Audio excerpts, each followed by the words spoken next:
بعض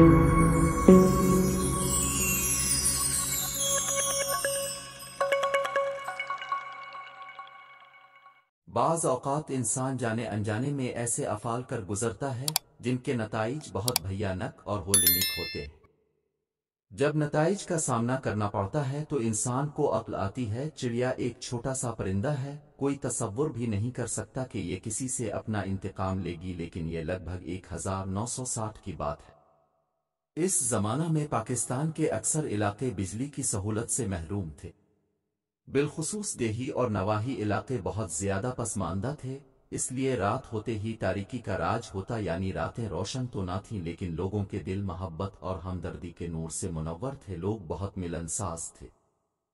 ایک دوسرے کے دکھ درد بانٹنے میں دلی اطمینان و سکون محسوس کرتے تھے۔ ایک شخص کراچی کے نواحی علاقے میں منگوٹ میں امامت کے فرائض ادا کرتا تھا، وہ اس علاقے میں بہت خوش تھا، وہاں کے لوگ بہت ملنسار، غم گسر، ہنس مکھ تھے، وہاں آب و ہوا بہت تازہ تھی، ارد گرد سبزہ ہی سبزہ تھا، وہاں خالص دودھ، دہی، مکھن، دیسی انڈے، دیسی گھی، تازہ سبزیاں اور گوشت، الغرض خوش خوراکی کے لیے بہت ہی ارزاں قیمت پر بہترین غذا ہر وقت میسر تھی۔ وہاں کی ایک اور خاص بات پرندوں کا گوشت تھا، جو ذرا سی محنت سے بالکل مفت حاصل ہو جاتا۔ ان صاحب کو بھی چڑوں کی یخنی محبوب تھی، کبھی کبھی وہ چڑے پکڑتے اور ان کی یخنی سے لطف اندوز ہوتے تھے۔ چڑے پکڑنے کے لیے اسے کوئی خاص محنت نہ کرنی پڑتی، کیونکہ اس شخص کا کمرہ چڑیاں پکڑنے کے لیے نہایت موزوں تھا، وہ اپنی دہلیز پر بہت سے دانے گرا دیتا، جب چڑیاں دانے چگنے میں مصروف ہوتیں تو یہ اچانک دروازہ بند کر دیتا اور اندر جا کر انہیں پکڑ لیتا۔ ایک دن اس نے اسی ترکیب پر عمل کرتے ہوئے بہت ساری چڑیوں کو کمرے کے اندر دھکیل کر کمرہ بند کر دیا، ارادہ تھا کہ تھوڑی دیر بعد انہیں ذبح کر کے شام کا بہترین سالن پکایا جائے گا۔ وہ دن اس شخص کا کچھ اتنا مصروف گزرا کہ دن بھر اسے چڑیوں کا خیال تک نہ آیا۔ دوپہر کو قیلولہ کرنے کے بعد جب وہ اٹھا تو عصر کا وقت ہو چکا تھا، عصر کی نماز پڑھا کر فارغ ہی ہوئے تھے کہ اس علاقے کا ایک باصر آدمی ملنے کے لیے آ گیا، اس سے گفتگو کے دوران مغرب کی نماز کا وقت ہو گیا۔ مغرب کے بعد کسی اور شخص سے ملاقات کرنا پڑی جس نے کھانے کی دعوت بھی دی، وہاں کھانا کھانے کے بعد جب آئے تو عشاء کا وقت ہو چکا تھا، اس زمانے میں لائٹ تو تھی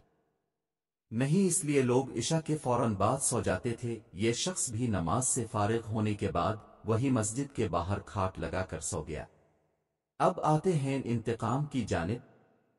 عشاء کی نماز کی ادائیگی کے بعد وہ شخص سو گیا، آدھی رات کو اٹھا، انتہائی گھبراہٹ اور وحشت کا عالم، ہر سو سناٹا، چاند کی کوئی روشنی نہیں، اندھیرا ہی اندھیرا۔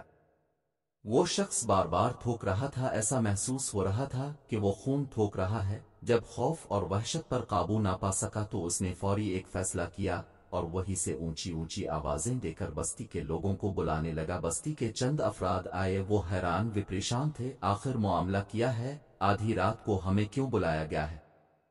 امام صاحب نے ان سے کہا، میری طبیعت بہت خراب ہو رہی ہے، مجھے بہت گھبراہٹ ہو رہی ہے، میرے منہ سے خون نکل رہا ہے، میں اس امامت کو جاری نہ رکھ سکوں گا۔ انہوں نے چراغ کی روشنی میں دیکھ کر بتایا کہ وہاں تو خون کا ایک دھبا بھی نہیں ہے، لیکن اس شخص کا مسلسل اصرار تھا کہ یہ خون ہے، اور چراغ کی روشنی میں بھی اسے لگا کہ وہ خون تھوک رہا ہے۔ بستی کے لوگ ایسا قطعاً نہ چاہتے تھے کہ وہ اس شخص سے بہت مطمئن تھے، وہ ایک متقی اور پرہیزگار شخص تھا، دن کے اوقات میں بستی والوں کے بچوں کو ناظرہ اور دوسری تعلیم دیتا تھا۔ جب گاؤں والے کسی طرح نہ مانے تو اس نے کہا، مجھے لگتا ہے کہ مجھ پر ٹی بی کا حملہ ہوا ہے، اور پھر اسی وقت گاؤں والوں سے کچھ اور انتظام کرنے کا کہا۔ گاؤں والوں کے بار بار اصرار کے باوجود اس نے وہاں امامت جاری رکھنے سے منع کر دیا، آخر گاؤں والوں کو اس کی بات ماننی پڑی۔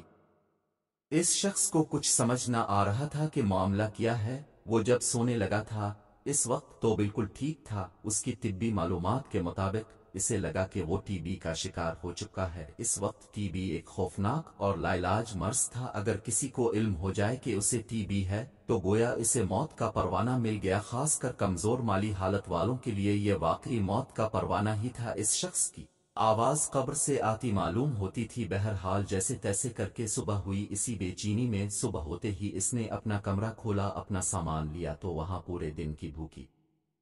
پیاسی بے چین چڑیاں باہر نکلیں، لیکن گردوپیش سے مکمل بے خبر یہ بے چین شخص سب سے پہلے اسپتال گیا، اپنا چیک اپ کروایا۔